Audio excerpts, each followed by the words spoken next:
Bienvenue dans votre session d'information du Haripopatia.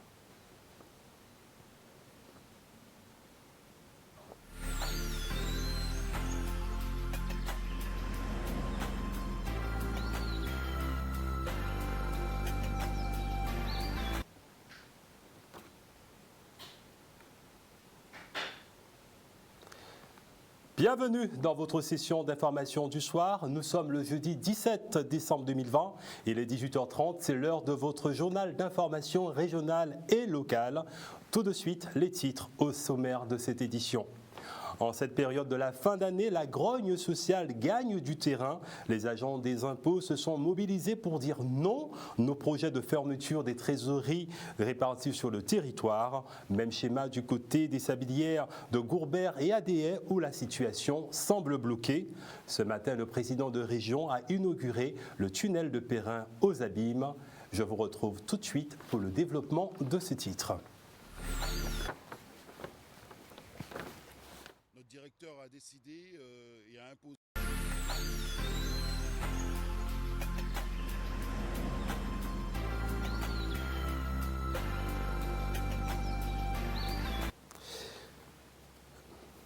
Mesdames, Messieurs, bonsoir. Nous débutons ce journal par la grogne sociale des agents des impôts qui se sont mobilisés aujourd'hui pour protester contre le plan de réorganisation prévu par la direction des finances publiques, lequel va se traduire concrètement par les fermetures des trésoreries du Moule et de Port-Louis à partir du 1er janvier 2021. Une situation jugée totalement incompréhensible par les agents quand on sait que les services de Mount Carwell sont déjà fortement engorgé. Voyons ce reportage de Maxime Morel. Le directeur a décidé et a imposé la fermeture des trésoreries de Moule et de Port-Louis au 1er janvier 2021. Et donc, à la place de ces trésoreries qui vont fermer, il va mettre des annexes. Mais nous, on veut être très clair. Hein. Les annexes, c'est comme un lolo, ça ne remplace pas un carrefour. Donc, dans ces annexes, on ne pourra rien faire de sérieux, puisque vous ne pourrez pas payer. Vous ne pourrez pas faire d'échéancier. Il y a une qualité de service rendue qui est beaucoup moindre. Et également, quand vous irez voir la personne dans ces annexes, elle va juste vous orienter à venir sur Carwell. Le directeur a pris une autre décision qui est très importante et dont les gens doivent avoir connaissance. C'est que l'ensemble, tous les impôts de la Grande Terre seront concentrés sur un seul bâtiment, le bâtiment de Carwell. Donc ça veut dire que tous les gens de Grande Terre, Moule, Saint-François, Gauzier, Sainte-Anne, lorsqu'il y aura quelque chose de sérieux à faire, quelque chose à payer, ça sera par rapport à Mount Carwell. Le problème qu'on a, c'est que déjà, à l'état actuel des choses, les collègues de Mount Carwell sont en surtension. Tous les services, que ce soit le CIP, que ce soit le SPF, que ce soit le SIE, sont déjà débordés. Au téléphone, il n'y a personne. Les collègues sont déjà débordés. Donc c'est pas qu'ils ne veulent pas, c'est qu'ils ne peuvent pas. Comme on dit chez nous, pas pas cité, c'est pas cité. Pania Semoun. Donc voilà, les sondages qu'on donne aux gens, à quelle heure qu'ils arrivent les gens, combien de fois qu'ils ont dû appeler pour espérer avoir quelqu'un au téléphone. Il faut savoir que quand on vient aux impôts, il faut venir très tôt parce qu'il y a souvent beaucoup de monde. Comme vous le voyez, il y a super beaucoup de monde. Et pour pouvoir passer, il faut venir très tôt. On ne répond pas au téléphone, on ne répond pas. Ou du moins, si on répond, on dit « Attendez monsieur » et on met une petite musique pour vous et vous attendez durant toute la journée. Je suis là depuis à 4 h du matin. Hein. Et bon, j'ai des formalités à remplir au niveau des impôts. Alors j'étais obligé de venir très tôt. En 2021, il est prévu que ce soit la commune, la trésorerie de Cap-Esther et de Pointe-Noire qui ferme également. Donc vous voyez, il y a beaucoup de transformation du réseau qui va avoir un impact négatif sur le travail des collègues. Tous les syndicats comptent ça. Parce que nous savons que dans ça, c'est Maléré qui est pris dans ça. Voilà. Et toujours sur le front social, la situation s'enlise depuis plusieurs semaines à la sablière de Gourbert et à Adéhais. Entre la direction et les salariés, c'est un véritable dialogue de sourds qui s'est instauré et dont aucun accord ne semble vouloir se dégager. Ce matin, les salariés ont convoqué la presse sur le piquet de grève de Rivière-Sens à Gourbert pour faire le point sur leur grand désarroi. Félix Olivier s'est rendu sur place pour notre rédaction. Aujourd'hui, là, fait effectivement un mois nous debout, un mois jour pour jour, que nous mobiliser et que jusqu'à aujourd'hui là, rien n'a pas avancé. Au contraire, avancer puis avancer. Encore bon matin là, patron là a tenu en intercation avec les salariés, si la pointe qui est dans le site, avec les agents de sécurité qui lui-même côté bien envie, très envie de foncer ses camarades. Si la sablière de Guadeloupe à Rivière-Sens, effectivement, employeur là, c'est lui qui a refusé de joindre nous. Contrairement à ce qu'a dit les médias, hein, nous avons fait 3 médiations. Une deux qui capotait par rapport à fauteuil. Troisième là, nous faisons avocat et il pas venu. Et jusqu'à aujourd'hui, nous debout là. Seul but, c'est que faut citer libre puis négocier. Et nous avons dit aujourd'hui là que à part lui qui a décidé. J'en ai trop longtemps, 50 ans les camarades Capoyan. Là aujourd'hui là, faut s'y avec nous, puis nous, pour savoir qu'on dit. Mais comme ça, M. Kadi, quand permet de dire que le salaire moyen en salarié au sablier, c'est 2800 €, c'est faux. M. Rabini, comme nous nous en prime tous les 3 mois, M. Kadi sonne salaire là, prime là, et 13e mois là, et qui a divisé par 12, et qui a dit c'est comme ça, M. Kadi que nous avons touché 2800 €. Mais sur le salaire au monde, c'est entre 1300 et à 2100 €. Merci. Alors, nous devons effectivement aussi clair aussi les différentes revendications que Sika a dit. Puisqu'il faut tout le peuple savoir pourquoi nous debout et quelles difficultés que les salariés ont rencontrées dans ces différentes entreprises-là. Ce matin, c'était le jour J pour le tunnel de Perrin aux Abîmes. Le président de région, Henri Chalus, a coupé le ruban tricolore d'inauguration de cet ouvrage qui a coûté plus de 12 millions d'euros. À terme, le tunnel de Perrin, lorsqu'il sera totalement mis en service, il permettra, entre autres, de faciliter la circulation des automobilistes, notamment en prévision du nouveau CHU de la Guadeloupe, dont la fin des travaux est prévue pour la fin 2022. Voyons le reportage ensemble de Stanley Manicor. Ah ben nous, on y va. C'est nous qui avons ôté ça. Attention, bloquez la rue là. Voilà, nous. Toujours le premier partout. On veut lancer des travaux, il y a toujours des aléas, on rencontre le plus souvent des difficultés. Nous, c'est le coronavirus, les intempéries, mais quand même les entreprises ont su démontrer vraiment leurs compétences. Toutes les entreprises qui ont travaillé sur ce tunnel, le premier en Guadeloupe, c'est plus de 12 millions d'euros qui ont été injectés pour fluidifier la circulation et l'accès au niveau du CHU. Donc je suis fier vraiment de voir que ce sont des Guadeloupéens qui ont pu réaliser ce vaste chantier. C'est pas fini. Monsieur, voilà. Premier voiture qui a passé là, c'est où? Attention, sortez de la rue. On peut que se réjouir de la livraison de ces travaux et qui va permettre de désenclaver cette portion de route sur le territoire des Abîmes. D'autant plus qu'il y a beaucoup d'usagers qui circulent tous les jours sur cette portion de route, que ce soit pour avoir accès au Nord Grande Terre, mais aussi au niveau de la SAC de Dotemao qui est fonctionnelle. Comme je le dis, avec le coronavirus et les intempéries, on a perdu quelque temps, mais comme voulez-vous, dès qu'il y a un chantier, il y a toujours du retard. Regardez un peu au niveau du pont de la Boucan, les travaux ont commencé, mais on a encore du retard. Il y aura un nom symbolique par la suite, le nom de Christian Gatou, accepté par tous, mais on cherche vraiment quel type de nom qu'on donnera. Je ne veux pas de carrefour, je ne veux pas de tunnel, on veut quelque chose de grandiose, surtout que sa mère habite non loin d'ici. Le CHU, il a travaillé longtemps et à 2 pas, donc on trouvera quelque chose pour. Il a traversé, pensant qu'il pouvait, il est resté bloqué. Pour les camions, pas pour le moment. Uniquement pour les automobilistes, voilà. Pour les véhicules légers. Voilà. Effet cocasse, un bus est resté coincé sous le tunnel le jour même de son inauguration, ce qui a fait réagir immédiatement de nombreux internautes sur la toile. Et maintenant, parlons de la Covid-19 qui, comme vous le savez, est le sujet principal qui occupe l'attention des pouvoirs publics dans cette guerre engagée sur tous les fronts. Pour vaincre le virus, la plateforme Contact Tracing, gérée par la Caisse générale de sécurité sociale de la Guadeloupe et la direction régionale du service médical. Il recevait ce matin la visite du préfet de région Alexandre Rochat pour se rendre compte du fonctionnement de cet outil indispensable pour la détection et la prise en charge des personnes atteintes. Depuis son lancement, la plateforme reçoit en moyenne plus de 400 appels quotidiennement. Voyez ce reportage sur place de Charlie Dagonia. Alors il y avait deux raisons. La première, c'était que je n'ai pas eu encore le temps de venir et je voulais vraiment venir voir les équipes et puis comprendre comment ça fonctionnait et comment ça fonctionnait très bien, puisque je vois le résultat de ces équipes Contact Tracing qui est adossée à la cellule riposte de l'ARS.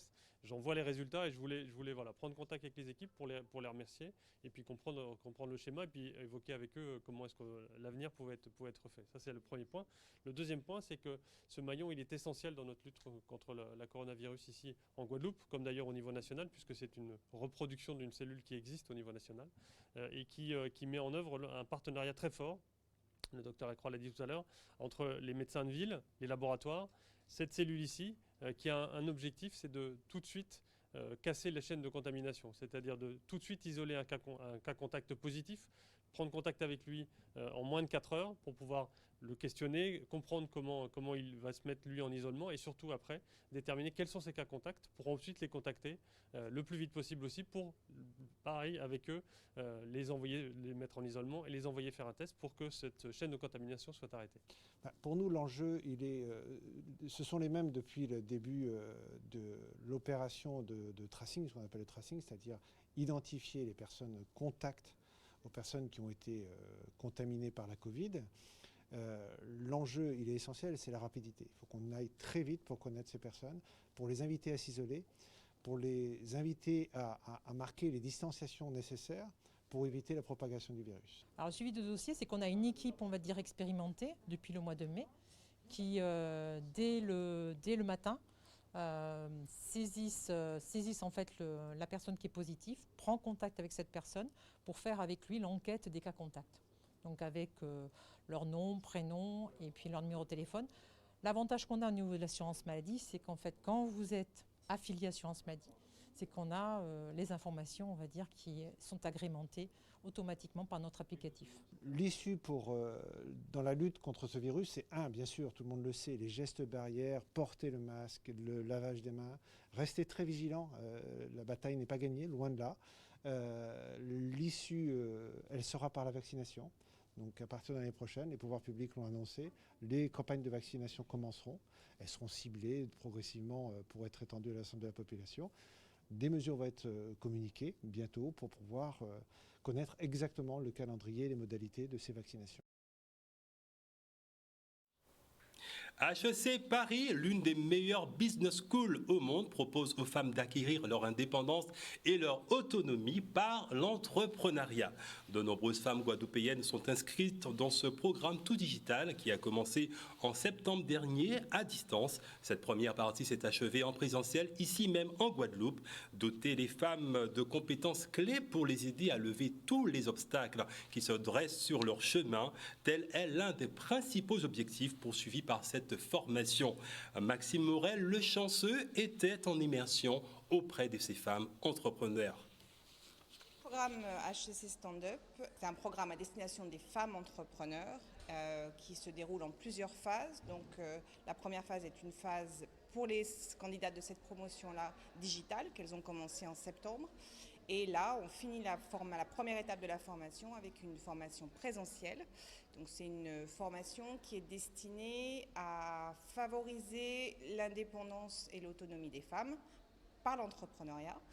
Et elle vise à lever les freins, qui sont nombreux sur le chemin de l'entrepreneuriat, à leur donner les bases de ce que c'est que de lancer une entreprise et à les faire passer à l'action pour lancer concrètement leur projet. Il n'y a pas forcément de différence entre une entreprise montée par un homme et par une femme. En revanche, les obstacles qui sont rencontrés sur la route sont différents. Donc c'est important d'avoir un moment où on est entre femmes, où on peut parler de ces obstacles, trouver des stratégies pour passer ces obstacles, ce qui ne veut pas dire que dans la suite du programme, ce n'est pas un programme où elles ne travailleront pas avec des hommes. C'est en complément avec mes études. Donc on a beaucoup d'âges divers. J'avoue que je suis la plus jeune, j'ai 20 ans. Mais en tout cas, à titre personnel, ça m'aide énormément à déjà avoir un premier pas dans le monde de l'entrepreneuriat, dans le monde du commerce et à voir de façon plus, je dirais, plus concrète ce qui se joue aujourd'hui sur le terrain, en théorie mais aussi sur le terrain. C'est une très belle opportunité, surtout pour toutes les femmes, parce que c'est une formation qui s'adapte beaucoup à nos contraintes, c'est-à-dire que En général, on a beaucoup de difficultés pour rentrer dans le marché de l'entrepreneuriat. On a l'impression que ce n'est pas fait pour nous. Et surtout quand on doit jongler notre vie au travail, notre vie familiale et s'occuper de nos enfants, on s'est dit à quel moment on peut entreprendre. Et justement, Emma et Nathalie nous montrent les pistes pour pouvoir avancer dans notre projet. Hormis le fait que HEC Paris soit reconnu dans le monde entier, ça permet d'avoir une légitimité dans ce qu'on veut proposer comme projet et surtout, ils établissent avec nous une façon d'élaborer les choses et de les mettre en place d'une façon plus cohérente que si on le faisait toute seule. Le marché est composé principalement d'entrepreneurs masculins et il est important de savoir que les femmes aussi ont des compétences qui sont à mettre en application. Elles savent qu'elles le peuvent, mais elles ont besoin d'une façon de savoir comment procéder pour réaliser, finaliser quelque chose qu'elles souhaitent faire et surtout de connaître la viabilité de ce qu'elles souhaitent entreprendre. C'est une grande opportunité de pouvoir être suivie par Nathalie, par Emma, d'être encadrée par une si grande école et qui nous propose un échantillon de possibilités d'avancer dans notre démarche. Et c'est bien connu, la femme est l'avenir de l'homme. Et quand l'éducation nationale propose aux enfants issus des zones d'éducation prioritaire de bénéficier d'un petit déjeuner offert 2 fois par semaine, la ville des Abîmes s'est associée à ce projet pour combattre le fléau de la pauvreté qui sévit également sur son territoire par l'intermédiaire de la caisse des écoles. Les enfants ont aimé ce moment. Je vous laisse apprécier les images captées par notre reporter Charlie Dagonia à l'école Joseph Nuissier à Petit-Pérou aux Abîmes. Nous avons initié ce projet Petit Déjeuner depuis l'année dernière. Sauf que la Covid-19 a empêché la poursuite de ce projet. Donc nous l'avons reconduit au mois de novembre. Il s'agissait pour nous de permettre aux enfants d'avoir un petit déjeuner 2 fois par semaine. Nous avons choisi aujourd'hui Petit Pérou puisque nous sommes à la veille de Noël et on s'est dit que le petit déjeuner c'est un moment de partage. Et comme ces enfants, tous les enfants ne mangent pas à la cantine puisque je suis élue à la caisse des écoles restauration scolaire, aujourd'hui ils allaient partager ce moment ensemble. Donc c'est un moment fort parce que c'est la veille des vacances de Noël, donc c'est une forme de cadeau de Noël pour les enfants. Mais j'ai envie de dire que c'est un projet qui est sur une grande majorité du territoire puisque nous avons les écoles d'Othémar, Boissard, Carénage, qui bénéficient de ce petit déjeuner. Ce sont des écoles qui sont en éducation prioritaire et qui sont en quartier prioritaire. Nous sommes très contents aujourd'hui de pouvoir participer à ce petit déjeuner organisé par la ville des Abîmes, puisque c'est vrai que nous ne faisons pas partie de la zone d'éducation prioritaire, mais nous avons beaucoup d'élèves qui relèvent quand même de la zone d'éducation prioritaire. Aujourd'hui, nous avons décidé d'étendre ce petit déjeuner sur d'autres écoles, notamment Besson, Boivin et Petit Pérou. Donc nous débutons pour eux aujourd'hui, mais ça va se pérenniser sur l'année scolaire. Ces écoles vont bénéficier du même petit déjeuner le mardi et le jeudi. Et c'est une volonté du maire de combattre la pauvreté sur son territoire. Et lorsque l'éducation nationale, le rectorat nous a proposé d'entrer dans ce projet, nous avons accepté tout naturellement. C'est une très bonne chose. Les enfants vont pouvoir apprendre donc, les bons gestes pour le petit déjeuner. Et on espère qu'ils vont pouvoir l'appliquer à la maison avec leurs parents. Très savoureux ces petits déjeuners à l'école. À cette période de l'année, vous le savez, les enfants sont particulièrement choyés entre les arbres de Noël, les gâteaux, les bonbons, les sucreries, les bûches de Noël. Les petits sont gâtés. Pour augmenter ses chances d'obtenir le cadeau de Noël souhaité, il faut penser à bien écrire sa lettre au Père Noël. Du 16 au 23 décembre, la ville des Abîmes assure le secrétariat du Père Noël au domaine de Taonaba aux Abîmes. Elle propose aux enfants les plus sages de les aider à rédiger leurs lettres au Père Noël. Voyons ensemble ce beau reportage de Félix Olivier. Nous avons proposé aux enfants de tout âge de venir écrire leurs lettres au Père Noël. Donc c'est un atelier ouvert à tous, d'accord, sur le site de Taonaba, donc en pleine nature. Du coup, les enfants sont venus colorier, coller, décorer une jolie lettre au Père Noël pour leur permettre de recevoir leurs cadeaux à la fin de l'année. C'était bien, c'était marrant, on peut faire tout ce qu'on veut. Donc moi j'ai bien aimé. Regardez le nouveau tome de Mortel Adèle, c'est une BD et j'ai tous les tomes. Malgré ce contexte, il ne faut pas oublier que Noël c'est essentiellement la fête des enfants. Donc du coup, on voulait les mettre à l'honneur, les valoriser pour qu'ils puissent passer un moment convivial sur notre site, voilà, sur le territoire de la ville des Abîmes. Je leur ai demandé qu'est-ce qu'ils voulaient pour Noël et j'ai aidé mon petit frère à mettre sa lettre. J'ai aidé mon petit frère à faire sa lettre. Ça a commencé aujourd'hui. Il y aura une prochaine session le mercredi 23 décembre de 14h à 17h. De retour sur notre plateau, nous avons notre invité, Monsieur Loïc Manchot, qui est élu à la ville de Petit-Bourg. Il est venu nous présenter une opération très spéciale pour la fin d'année qui se déroule sur l'ensemble du territoire de la ville qui bouge. C'est ça votre slogan ? C'est ça, la ville qui bouge. Et cette opération s'intitule Mi-Noël en nous. En français, c'est ? Voici notre Noël. Voici notre façon de fêter Noël. Exactement. Alors, dites-nous, quel est l'esprit de cette opération que vous avez baptisée Mi-Noël en nous? Alors justement, bonsoir à tout le monde, bonsoir à toutes les personnes qui nous regardent. Justement, comme le dit le slogan, la ville de Petit-Bourg, c'est la ville qui bouge. Et malgré la situation sanitaire que nous connaissons tous, nous avons tenu à perpétuer les traditions que de fêter les fêtes de fin d'année à Petit-Bourg. Et en ce sens, nous avons opté pour une programmation totalement digitale avec le concours des commerçants, le concours des associations, mais aussi le concours des habitants de Petit-Bourg pour cette manifestation qui a débuté le 14 décembre. Alors quand vous dites des concours, expliquez-nous le principe de ces concours, comment ça se passe. Est-ce que les habitants doivent s'inscrire sur le site? Est-ce qu'ils doivent venir en mairie? Puisque je crois qu'il faut limiter les déplacements en ce moment par les temps qui courent avec la Covid. Comment ça se passe ces concours? Qu'est-ce qu'ils vont gagner? Est-ce qu'il y a des prix, il y a des lots à gagner? Et quels sont ces prix? Alors, quand je parlais de concours, je parlais évidemment de l'aide grâce au soutien de toutes ces personnes. Mais si on parle de concours, on parle du concours de chanter Noël de la ville de Petit-Bourg. Et voilà exactement la contribution. Le concours de chanter Noël, qui est le grand concours qui a débuté le 3 décembre et qui prend fin le 22 décembre. C'est un concours auquel tout le monde peut s'y prêter, à partir de 14 ans. Jusqu'à 99 ans et plus, et qui leur permettra de gagner pas mal de lots, dont des bons d'achat chez notre partenaire qu'on va pas citer. Dites-nous, qu'est-ce qui fait la spécificité de ce Noël à Petit-Bourg? Parce que vous dites mi-Noël en nous, donc on s'attend à ce qu'il y ait un patrimoine vraiment de Noël propre à Petit-Bourg, comme on pourrait parler qu'il y a une façon de fêter Noël à Guéry, vieux habitants, vous savez, cette belle opération. Est-ce que vous aussi, vous avez une façon de célébrer Noël qui vous est propre à Petit-Bourg? Alors, en fait, à Petit-Bourg, la particularité qu'on a, c'est que tout le monde c'est mon en vrai. Voilà. Donc, du coup, à Petit-Bourg, il n'y a pas de différence.